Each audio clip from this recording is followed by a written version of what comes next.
Assalamualaikum warahmatullahi wabarakatuh. Saya Tommy Tampu Bolon, NPM 1905170039 dari Prodi Akuntansi Universitas Muhammadiyah Sumatera Utara. Di sini saya akan menjelaskan mengenai aspek keberlakuan pada persyaratan pelaporan. Yang pertama ada syarat-syarat pelaporan. Dunia saat ini penuh dengan persyaratan untuk melaporkan informasi kepada orang lain tentang siapa atau apa kita ini. Bagaimana kita menjalankan hidup kita, bagaimana kita mengerjakan pekerjaan kita, dan seterusnya. Intisari dari pelaporan akuntansi adalah komunikasi yang atas informasi yang memiliki implikasi keuangan atau manajemen. Karena pengumpulan dan pelaporan informasi mengonsumsi sumber daya, biasanya hal yang mana tidak dilakukan dengan sukarela kecuali pelapor yakin bahwa hal ini memberikan penerima informasi berperilaku sebagaimana diinginkan pelapor.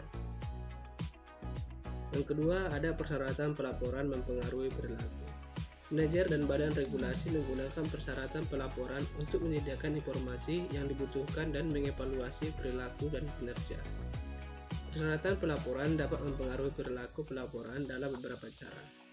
Bentuk lain dari pengukuran yang digunakan dalam organisasi seperti audit dan pengamatan langsung juga memiliki banyak dampak yang sama terhadap persyaratan pelaporan setelah dampak spesifikasinya sendiri.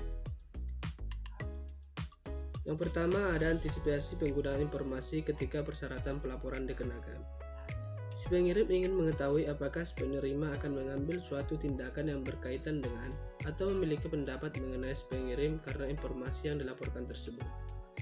Yang kedua, prediksi si pengirim mengenai penggunaan si pemakai. Jika setiap orang selalu jelas dan jujur mengenai bagaimana mereka akan menggunakan informasi yang dilaporkan, maka akan terdapat sedikit masalah.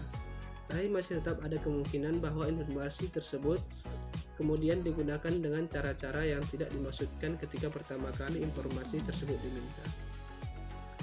Yang ketiga ada insentif atau saksi semakin besar. Potensi insentif dan saksi yang diberikan oleh pihak manajemen dalam suatu organisasi misalnya, maka si pembuat informasi akan selalu berhati-hati dalam bertindak untuk memastikan bahwa informasi yang ia buat dapat diterima dan sesuai dengan aturan yang berlaku. Yang keempat ada penentuan waktu.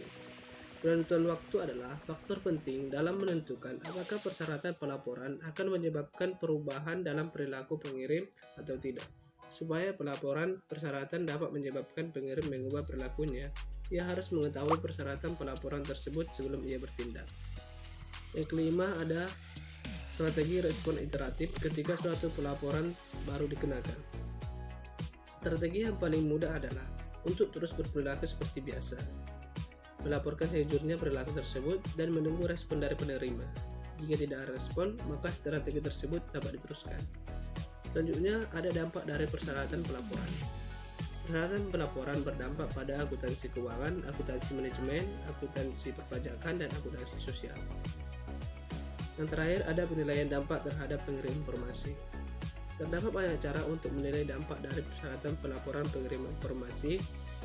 Yang paling tersedia adalah pengambilan keputusan deduktif yang melibatkan pemikiran secara hati-hati mengenai bagaimana persyaratan pelaporan akan berinteraksi dengan kekuatan-kekuatan motivasional lainnya guna membentuk perilaku manajer.